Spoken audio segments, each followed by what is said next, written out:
তুমি কাঁদছো কেন?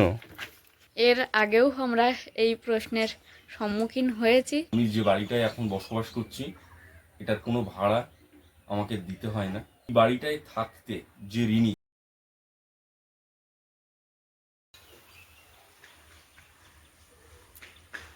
নমস্কার, আপনারা সকলে ভালো আছেন তো?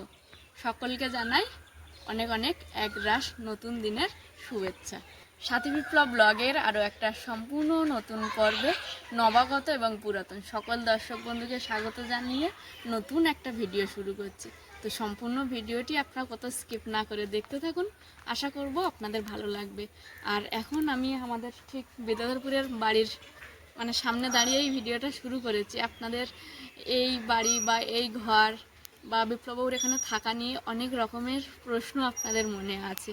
এর আগেও আমি কিছুটা বলেছি, হয়তো আমি আমার দিক থেকে ঠিক করে আপনাদেরকে বোঝাতে পারিনি, তবে আজকে চেষ্টা করব আবারও সেই জিনিসগুলো বলার এবং আমাদের এখানে কি আছে না আছে সবটাই আপনাদেরকে দেখানো। তার আগে বলে রাখি, সকালে যখন ব্রাশ করার পরে বিপ্লববাবু বাজারে গেছিলো তখন কলে জল দিয়ে দিয়েছিল।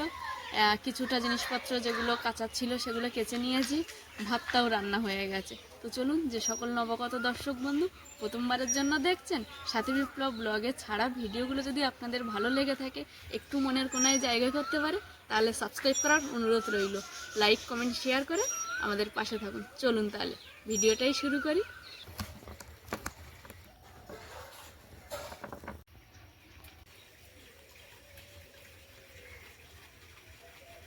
প্রথমে আমরা আমাদের যে বাসঘর, যেখানে আমরা 2 বছর একসঙ্গে ছিলাম, এখনও মাঝে মাঝে থাকি, এই অর্থাৎ কারণ পরিস্থিতি অনুযায়ী আমি এখন এক জায়গায় থাকছি, বিপ্লববাবু একরকম সেপারেশন বলতে গেলে চলে। তো যাই, যখন মাঝে মাঝে এখানে আসছি, দুজনের ছোটো ছোটো আনন্দের মুহূর্তগুলো আপনাদের সঙ্গে তুলে ধরছি। চলুন এসে,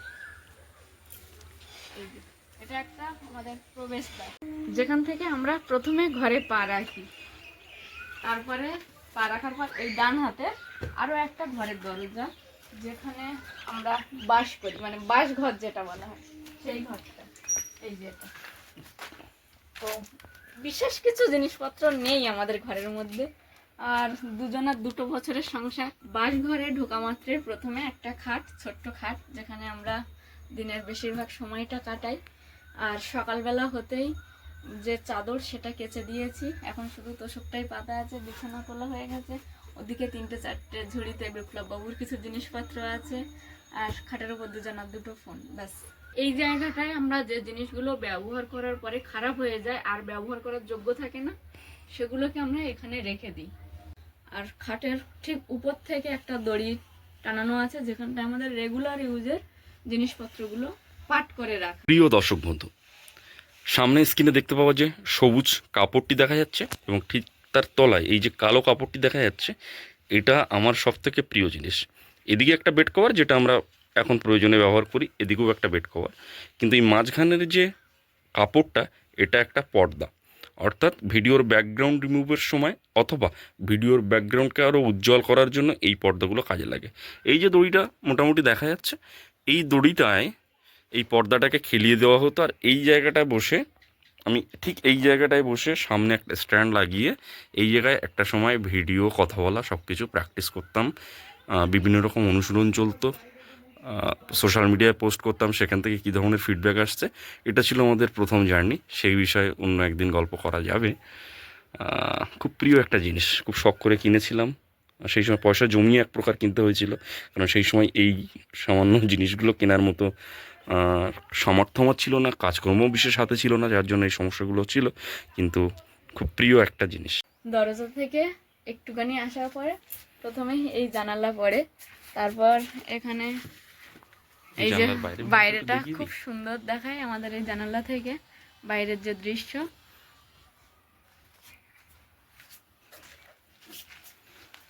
তারপর আছে 2টো ফ্যান, একটা স্ট্যান্ড ফ্যান বড়, আর একটা ছোট্ট টেবিল ফ্যান। আর এখন দেখছি এবারে এসে নতুন 2টো চেয়ার বিপ্লববাবু কিনেছে। এই যে সে চেয়ার, এটা একটা, আর অন্যদিকে এটা ফ্যানের জন্যই ব্যবহার করে। আরেকটা যেটা আছে, শুনলাম যখন একা থাকে সকালে উঠে বাইরে বার হয়ে চেয়ারটা নিয়ে বসে ব্রাশ করে। আর এদিকে আমারও প্রায় এইখানকার দিনটা একটু একটু করে শেষ হয়ে আসছে, ঝাড়খালির দিকে যেতে হবে, তাই ব্যাগ গোছানো আছে কিছুটা, পুরোটা না। আর আছে একটা তুমি কাঁদছো বাক্স। কেন? কাঁদছো কেন?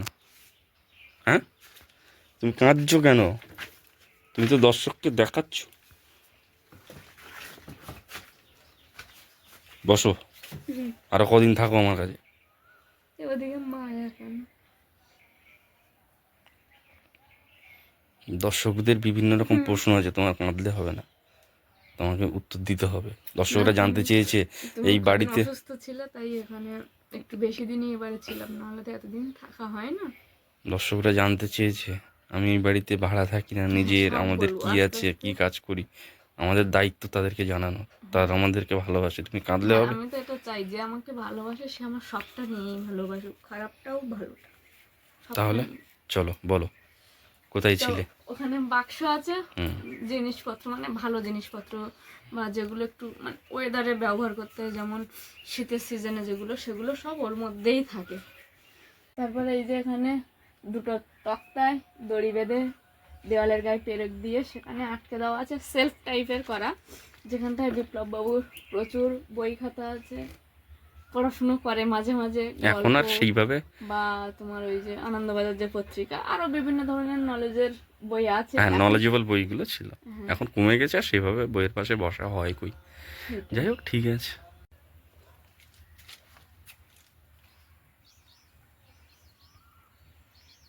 আর এখানে দুটো বালতি রাখা আছে, চলো বালতিতে কি রাখে সেটাও আপনাদেরকে দেখাবো। এই যে এই বালতিটায় মশলা আছে, প্রথমে লাল বালতিটাই খুলে দিয়েছি, আর এখন এই যের মধ্যে আছে লঙ্কার গুঁড়ো, হলুদের গুঁড়ো, ম্যাজিক মশলা, গরম মশলা, আর ম্যাগি। আরেকটা ম্যাগি ছিল, আমি একদিন খেয়ে নিয়েছি। দেখ, যত মশলা স্টক করা হয় এই বালতিটার মধ্যে রাখা হয়। ম্যাগিটা আছে, যখন বিপ্লববাবু মাঝে মাঝে সকালে তাড়াহুড়ো করে বেরিয়ে যায়, সময় কম থাকে, তখন ম্যাগিটা খায়। আর তাছাড়া এবারে এনে রেখেছে, আমি এসছি যদি বিকালে বা সকালে খেতে ইচ্ছা করে, যার কারণে তাই একটা খেয়েছি। আরও একটা কথা, যে চিপসটা এনে দিয়েছিল ওটা আমি এখনো খাইনি, ওটা আমি আমার ব্যাগে গুছিয়ে নিয়েছি। আর এই বালতিটায় যত সার্ফ, সাবান, ভিম লিকুইড, তেল, শ্যাম্পু, টুথপেস্ট যেগুলো এক্সট্রা এনে রাখা হয় সব এর মধ্যে রাখা হয়, হ্যান্ড ওয়াশ সব কিছু। এই যে শ্যাম্পু এনে রেখেছিলাম, সাবান সব এর মধ্যে রেখে দিয়েছি। আর এখানে দুটো ব্যাগ আছে, একটা কাপড়ের ব্যাগ আর একটা লাইলনের ব্যাগ। এটা আমাদের হচ্ছে লাইলেনের ব্যাগ। এই, হ্যাঁ, লাইলনের ব্যাগটাতে আমাদের যে টিউবওয়েলটা আছে ওর কিছু সরঞ্জাম, তারপরে এগুলো কি কাজে লাগে আমি তো সঠিক জানি না। এগুলো যত রকমের ঘরের মেনটেনেন্স হবে হ্যাঁ, তার কাজে লাগে, আচ্ছা প্লাস সাঁড়াশি টানাশি এগুলো ধরে আছে। আচ্ছা। আর এর মধ্যে আছে আর ইলেকট্রিক হ্যাঁ, জিনিস, যত ইলেকট্রিকের কাজ হয় তার, তার লাগে, বাল্ব, হ্যাঁ, সেগুলো সব আমরা এর মধ্যে রেখেছি। এই জানালা, জানালার কাছেই আমাদের ঠাকুর ঘর। এটা তো সাথী মনে হয় খুব ভালো করে একাধবার দেখিয়েছে। তো এটা কোন স্থানে বসা, এটা সম্ভবত ঈশান কোণ, ঈশান কোণেই আমরা রেখেছি। আর ঠিক তার উপরে আমাদের ঝড়খালি থেকে আনা একটা কুলো, যেটা না আমাদের, এটা হচ্ছে মা দিয়ে গেছিল, ও মানে আমার কুমিরমারি থেকে, আমার শ্বশুর বাড়ি থেকে। মা দিয়ে গেছিল। আচ্ছা। আপনারা তো আমার ও বাড়ির ভিডিওতে মাঝে মাঝে ভাইকে সুইগের একটা ড্রেস পরতে দেখেন, যে সুইগের একটা গেঞ্জি পরছে। বিপ্লব বাবু একটা টাইমে সুইগি ডেলিভারির কাজও করেছে, তারই হেলমেট ঝোলানো আছে, আর ড্রেসটা ভাইকে পাঠিয়ে দিয়েছে। আর তার পাশে ঠিক আমার একটা সাইড ব্যাগ আছে, যেটা আমি একটু এখানে এসে বাজারে টাজারে বার হলে বা কোথাও গেলে ওটা নিয়ে যাই, একটা জলের বোতল, ছাতা, ব্যাস। শীতে মফস্বলের এই ঘরটাতে আমি যখন একা ঠান্ডার সঙ্গে লড়াই করে যাচ্ছি, তখন আমাকে খুব সঙ্গ দিয়েছিল কাঁথা আর আমার এই জল গরম রাখার ফ্লাক্স। এখন অবশ্যই ছুটি নেবে, এখানে সাথীর হাতে পরিষ্কার হয়ে নিজেকে সম্পূর্ণ সুন্দর করে তুলেছে। এখনও ঢুকে যাবে কোনো একটা ট্যাঙ্কের মধ্যে, আবার শীতকাল আসার পরে ও বেরোবে আমাদেরকে হেল্প করতে। এই দেখুন আমাদের আর একজন বন্ধু, এ আমাকে দেখায় আর আমি এর মধ্যে ওকে দেখতে পাই। এই বন্ধু মাঝে মাঝেই আমাদেরকে নিজেদেরকে প্রতিচ্ছবি হিসাবে আমাদেরকে তুলে ধরে। ঠিক তার পিছনে একটা রুটিন, রুটিনে লেখা আছে বাংলায় সোম, মঙ্গল, বুধ, বৃহস্পতি, শুক্র, শনি, আর তার নিচে লাল কালারের স্থান। এখানে সব লেখা আছে কখন কোন টাইমে কোন ডেটে কোথায় যেতে হবে। 7টা, 9:30, টলিগঞ্জে 7টা, রুবিতে 6টা, বৃহস্পতিবারে 7টা, কখন কোন টাইমে বেরোতে হবে, কোথায় যেতে হবে, হোটেলে কখন পৌঁছতে হবে, সব একটা রুটিন মাফিক এখানে আমাকে চলতে হয়। আর ঠিক তার পাশে সাথী দেবী যখন যখন আসেন কপালের টিপগুলো খুলে খুলে ঠিক এর উপরে রাখেন। আর এই যে ঘরের এই প্রান্ত থেকে যে দড়িটা ওই প্রান্তে গিয়ে থেমেছে, এটা যখন আমি আসি তখন বিপ্লববাবু বেঁধে দিয়ে যায়, আবার যখন আমি চলে যাই আবার গুছিয়ে রাখে, কারণ আমি আসলে প্রতিদিন অনেক কিছুই কাচাকুচি পড়ে সকাল থেকেই। তার কারণ আমার দুবারের ড্রেস বিপ্লববাবুর দুবার একবার ঠিক নেই। আর যখন ব্যক্তিটা একা বাড়ি থাকে তখন ঘরের মধ্যেই হ্যাঙ্গারে জিনিসপত্র ঝুলিয়ে রাখি। ওই ঘর থেকে বেরিয়ে এই ঘর, এটা হচ্ছে আমাদের বসার ঘর বলুন, রান্নাঘর বলুন, খাবার ঘর বলুন, গল্পের ঘর বলুন, যাই বলুন সেটা সবটা এই ঘর। কারণ এখানে খাওয়া হয়, রান্না হয়, বসা হয়, গল্প হয়, সব রকম কিছু। কোনো মানুষ আসলে প্রথমে তাকে এখানে ঢুকতে হয়, তারপর ওই ঘরে। তো যাই হোক, প্রথমেই দেখাই এই যে কয়েকদিন আগেই তো আপনাদেরকে বলছিলাম যে অনিমেষ আমার গ্যাসের টেবিল বানিয়ে দিয়ে গেছিলো আমার বিয়ের পরে। এই লম্বা টেবিলটা সঙ্গে গ্যাস এখানে থাকবে, তার একটা ছাঁচ, তারপরে এই যে এখানে কিছু মশলা বা ছোট কৌটা রাখা হবে, তার জন্য একটা তাক করে দিয়ে গেছে, ও নিজে হাতে বানিয়ে দিয়েছিল। আর এটা আমার তো ভীষণ ভীষণ প্রয়োজনের একটা জিনিস। যেখানে রান্না হয় পাশে একটা জায়গা আছে যেখানে মশলা রাখা হয়। বিপ্লববাবু যখন এখানে সবজি কাটেন, চপার রেখে সবজি কাটে ছুরি দিয়ে। আর এদিকে একটু হাতা, একটু থালা বাসন রাখা হয়। বেশিরভাগ টাইমে এখন আমি থাকতে এখানে থালা বাসনগুলো রাখতাম, আর বিপ্লববাবু যেহেতু একা মানুষ তাই থালা বাসনগুলো এর মধ্যে রাখে। আর এদিকে আমাদের হচ্ছে মানে আমার বিয়ের পর থেকে বিপ্লববাবুকে যেমন সঙ্গী হিসেবে পেয়েছি, সেই সঙ্গে বিপ্লববাবুর আগাগোড়ার সঙ্গী ছিল এ। আমার এখনো ছুটির দিনে কোনো গন্তব্যে দ্রুত পৌঁছে দেয় ও আমাকে। আরও একটা মজার জিনিস আমি লাগিয়েছি রাস্তার জ্যাম থেকে বাঁচার জন্য। এটা তো বেল আছে, আমি যখন খুব জ্যামে ফেঁসে যাই তখন আমি যখন এ বাইরে থাকে আমাদের পাড়ার বাচ্চারাও বাজাতে থাকে হ্যাঁ, জ্যাম ছাড়াই। আবার বাচ্চারা যখন শখ করে আমার এখানে উঠতে চায় তখন আমি এটা আর এটাকে বসিয়ে দিই, বাচ্চাকে এখানে বসিয়ে ওখানে পাওয়া দিয়ে দিই। তো এটা হয়, এটা আমার খুব মানে পছন্দের একটা জিনিস। তো আমাদের যেখানে আমরা বাস ঘর আর কি থাকি, সেই জায়গাটা হচ্ছে ইটের গাঁথনি, আর কিছুই না। আর এই যে বসার ঘর, রান্নার ঘর, এটা হচ্ছে চারিদিকে টিন দিয়ে ঘেরা দেওয়া, উপরে অ্যাসবেস্টার, ওটারও উপরে অ্যাসবেস্টার। তো যাই হোক, এই তো আপাতত ছিল। তার সঙ্গে এই ঘরে আরও অনেক জিনিসপত্র আছে। এই ছোটো খাটটা আমার বিয়ের পরে বাবা যখন আসতো প্রায় 15 দিন, 20 দিন, 1 মাসও থেকে গেছে। তো বাবা থাকতো এই খাটটাতে মেনলি, তখন আমরা নিচেই বসে খাওয়া দাওয়া করতাম। যখন কেউ থাকে না, শুধু আমরা দুজনই থাকি, তখন খাটের উপরেই বসে খাওয়া দাওয়া, আবার মুছেও নিই। আর এই যেখানে তোষকটা এরকম রোল করে রাখা হয়, কেউ আসলে সেটাকে পেতে দিয়ে চাদর টাদর যা কিছু দেওয়ার সমস্ত কিছুই দেওয়া হয়। আর তোষকটা এই জন্যই ওখানে রাখা হয়, আমরা আর ওইটাকে অন্য জায়গায় রাখার মতো কোনো ব্যবস্থা করতেই পারি না। করতেই পারিনি। এখানে সাথী মশারিটা কভার করে রেখেছে। আর এখানে আমি একটা এবছরই একটা ছাতা, একটু সস্তার ছাতা একটা কিনে রেখে দিয়েছি, কারণ আমাদের এই জায়গাটা সামনে তো গরমকাল আসছে, ঝড় বৃষ্টি হতে পারে। তো কখনো কখনো এই ছাতাটা প্রয়োজন হয়, তখন আর ব্যাগ থেকে বের করা সম্ভব হয় না, তখন এই ছাতাটাকে চটপট ব্যবহার করে আবার ঠিক এই জায়গায় রাখতে হয়। আর এর কাছাকাছি আমাদের স্নানের জিনিসপত্র সামগ্রিক সব এখানেই থাকে। এই ঘরটা বেসিক্যালি টিনের ঘর, গরমের সময় বেশ ভালোই গরম হয়। আর এই যে ড্রামটা, মানে এই ঘরের প্রতিটা কোনায় কোনায় যা জিনিসগুলো আছে আমাদের দুজনের একটা সময় খুব কাজে লাগতো, এখন সেই একইভাবে বিপ্লববাবুর ক্ষেত্রে লাগে। কারণ টাইমে যখন জল দেয় রোজ, বিপ্লববাবুর জল ভরার সময় হয় না। তো এই যে ড্রাম, এখানে 1 ড্রাম জল ভরা হয় যখন সময় হয় বিপ্লববাবুর হাতে। আর বাইরে তো অনেকগুলোই পাত্র আছে যেগুলো ভরে রাখে, আর যেদিন ভরতে পারে না সেদিন এই স্টকে যে জলটা জমালো সেটা ব্যবহার করে। তারপরেও যখন জল না থাকে তখন আমরা টিউবওয়েলটাকে ব্যবহার করি। একদম যখন প্রথম আমি এ বাড়িতে আসি তখন শুধু টিউবওয়েল ছিল, তখন টাইমে জল দিত না। বিয়ের 1 বছরের মাথায় মনে হয় টাইমে জল দেওয়া শুরু হয়েছে।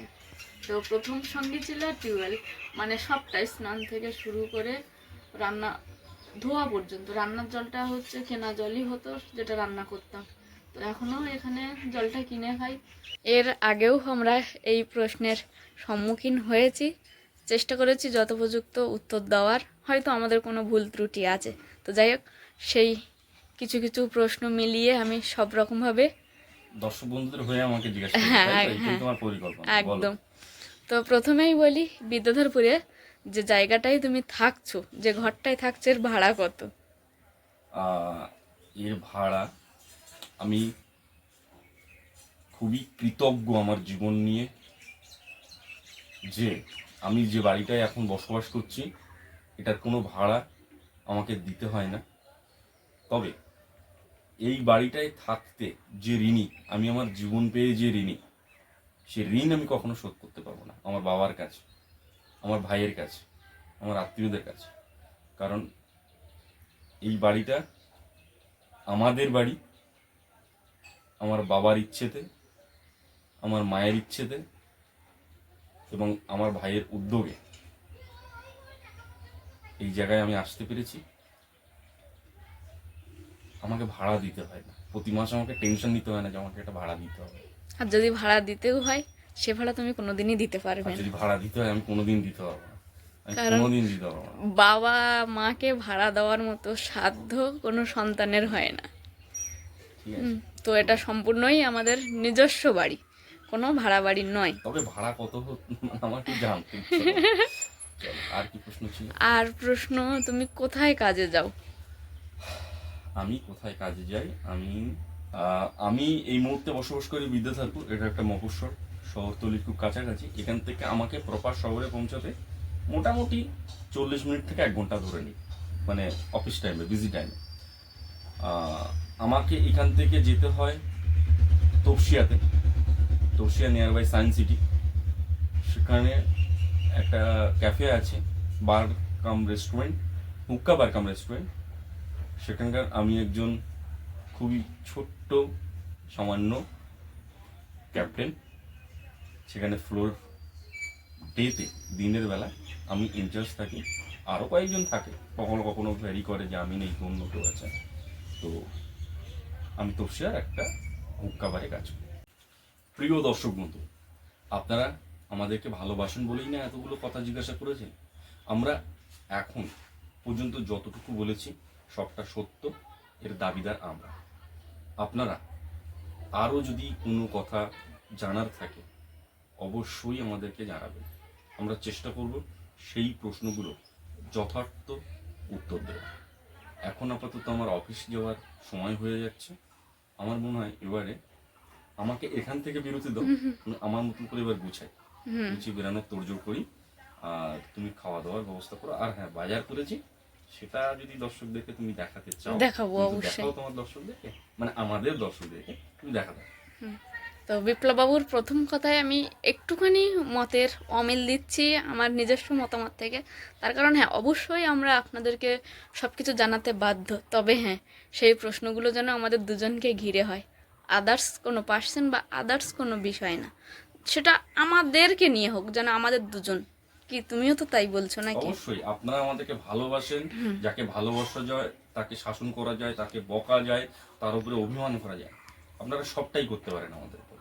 সেটা তবুও এখন আমি বলবো আমাদের দুজন, সেটাতেও অবশ্যই আমাদের সাথী বিপ্লব ব্লগকে ঘিরে। হ্যাঁ, আরও একটা কথা যেটা আপনাদেরকে বলাই হয়নি একেবারে, আমাদের যে দুটো ঘর আপাতত আছে, বাইরের ঘর আর ভেতরের ঘর, দুই ঘরের মেঝেতেই কিন্তু এরকম কালো প্লাস্টিক পাতা, নিচে মাটি। তো যাই হোক, এবার দেখানো যাক বিপ্লববাবু বাজার থেকে কি এনেছে। প্রথমেই সজনের ডাঁটা, আর এখানে কিছু মশলা, তেল, আজকেও টক দই এনেছে। তোমার প্রিয় জিনিস তুমি খুব পছন্দ করো, না এনে থাকি কি করে? আচ্ছা, এটা একটা সর্ষের তেল। ছেলে মানুষ একা থাকে, মাঝে মাঝে যখন রান্না করে তখন তো সম্ভব নয় যে শিল নোড়ায় ফেলে বেটে রান্না করি, তাই সবসময় গুঁড়ো মশলাই ইউজ করা হয়। আর টক দই, যেটা আমার খুব পছন্দ, আমি এটা বলে দিইনি তারপরেও এনেছে।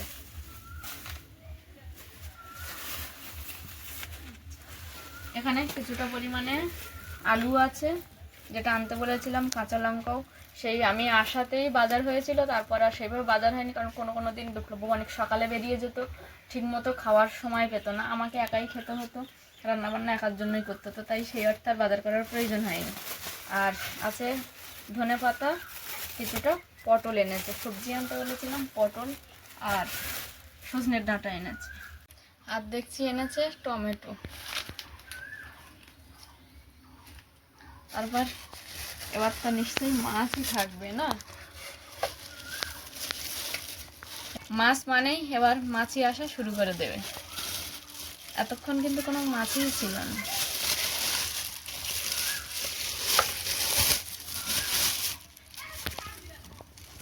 দু রকমের মাছ এনেছো দেখছি, তেলাপিয়া মাছ আর একটা কি রূপচাঁদ না কি মাছ বলে ওটা, রূপচাঁদ নাকি বলো দেখি কি মাছ বলে। আমি জানি না, হয় রূপচাঁদ হবে মনে হচ্ছে। ঠিক আছে, দর্শক বন্ধুরা বলবে। কি মাছ? মনে হচ্ছে রূপচাঁদ। মাথা দেখে রূপচাঁদই মনে হচ্ছে। হ্যাঁ। আচ্ছা দেখি হাত সরাও, এটা দর্শক বন্ধুদের কাছে প্রশ্ন থাকবো। অবশ্য সাথী মাছ চেনে না। না, এটা তো চিনতে পেরেছি তেলাপিয়া মাছ। আমি বলবোই না, আমি বলবোই না, দেখি চিনতে পারো কিনা, আর আমার দর্শকরাও চিনতে পারে কিনা। সম্ভব নয় চেনা। চলো তাড়াতাড়ি রান্নার জোগাড় করো। হ্যাঁ।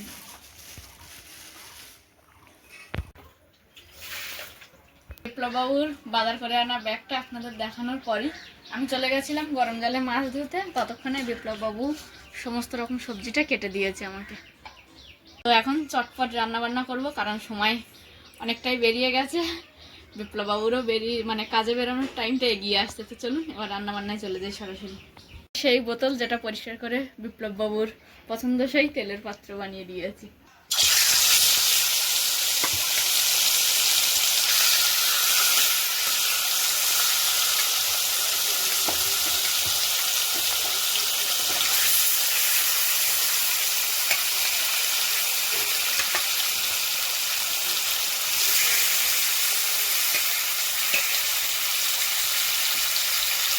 স্নানে গেলাম।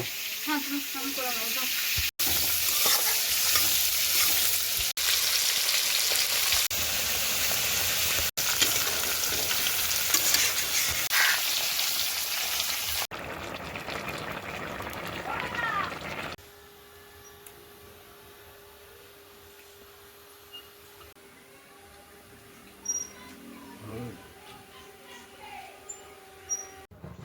খুবই তৃপ্তি করে খেলাম জানো সাদি। আচ্ছা। মানে তৃপ্তির যে খাদ্য গ্রহণ সেটা আমি অনুভব করতে পারছি। আর তোমাকে অসংখ্য অসংখ্য ধন্যবাদ, এত সুন্দর একটা খাবার সকালবেলা তড়িঘড়ি করে আমাকে খাওয়ানোর জন্য। ধন্যবাদ। এলাম সাথে। সাবধানে এসো।